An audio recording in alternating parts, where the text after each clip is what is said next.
السلام عليكم ورحمة الله وبركاته. كسر دواء channel كميلان تيوب أنا ونوام محمد داير ما أنت مقالكين حقوق سابسين أصحاب تضدك ولا ياك بدن دنيا ناكتان وحالقوم مقعبا من سيلريس ناكتان وحاواي لقطة هذا متأد حجم جد وين أو بنادم كدوان لقطة هذا كليك وحاواي انتاس أو كيلو جرام دبك إقبته وحاواي لقطة هذا مركي مال فولسو إن لقاضو أما لقطة هذا عيد الكساس وقبتين مركي كبار لقسيبه مال فولو وأوجدين دبكي قبطو بلا أصحابتا نغلا داوضا مقالكا ودميستيرن واك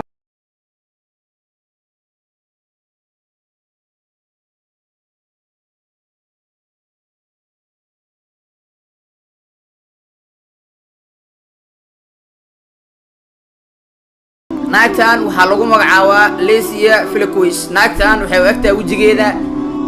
qof duqooway oo daadii ka tambadatay sida u jeedin dadka way la yaabaan markay wadada marayaan naagtan oo la wareystay ayaa tiri sida ay waa ku farxsanahay nolosheedana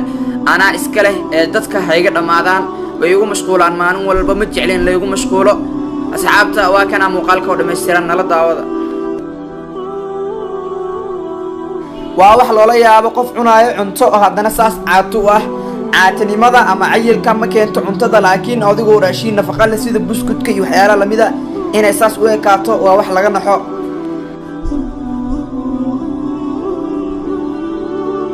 haatan waa nin la yaabka dunida ninkan waxaa lagu magacaabaa Abdul Banjandar ninkan jirkiisa ama gacmihiisa waxay u baxaan sida geedkii oo kale wuxuu leeyahay kurtumo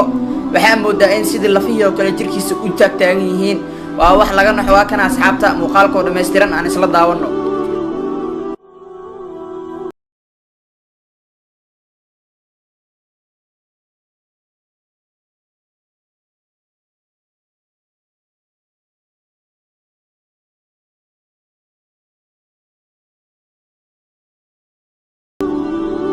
Carlos Helfi Rodriguez ninkan dhibaatadiisa waxay tahay sida u jeedin in xogaa madaxiisa oo dhan u buusan yahay sida in burus lagu dhufto kale ninkan wuxuu kamid yahay dadka ugu la yaabka badan dunida uuna saameynta badan ninkaas aasoo taayna noloshiisa iskaga faraxsan yahay muuqaalka dhameystiran waa kana asxaabtaan isla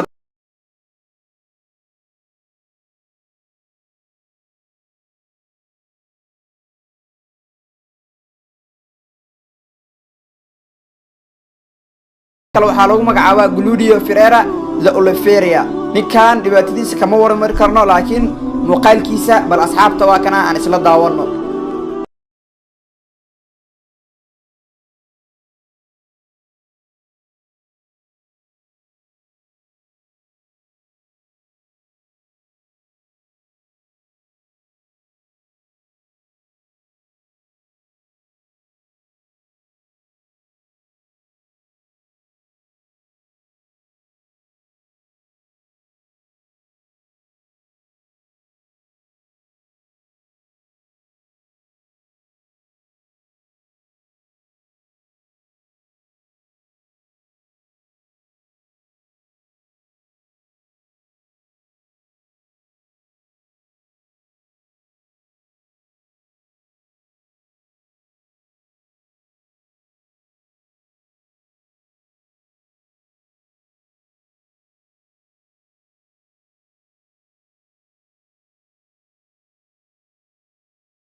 ninka ugu qayrta dheer adduunka ninkan aad u jeedin waxa waay ninka ugu dunida ugu qorta dheer